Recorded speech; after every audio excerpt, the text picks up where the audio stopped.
দাদা বলছিলাম যে তোমাদের এখানে ইনডোরের ফটোশুট হয় তো? হ্যাঁ হ্যাঁ, ইনডোর ফটোশুট হয়। বলছিলাম যে দাদা এখানে কত টাকা করে নেওয়া হয়? আমাদের এখানে আমাদের স্টুডিওতে 20 পিস করে ফটো 100 টাকা করে নেওয়া হয়। ও ঠিক আছে, তাহলে আমার ফটোটা একটু তুলে দেবেন। বলছিলাম যে দাদা তাহলে আমি 10 টাকার মতন নিয়ে এসেছি, একটু আমার 10 টাকার মতন ফটো তুলে দেবে, বুঝতে পেরেছো? ভিতরে চলো।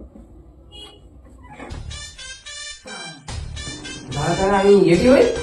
হ্যাঁ হ্যাঁ, রেডি। ঠিক আছে। দাঁড়া। তুমি কত এনেছো? 10 টাকা রেখেছি। ঠিক আছে, হাতটা দাও দেখি। এটা হাত দাও। এটা ক্যামেরা, বুঝলে? এই ক্যামেরায় ছবি তোলা হয়। তোমার টাকার শোধ হয়ে গেছে, 10 টাকার এইটুকু তারা। কি করে কি হয়ে গেল আমাকে বলতে পারতো? 10 টাকার ওই ক্যামেরায় ছুঁয়েছে তো, ওই 10 টাকার ওই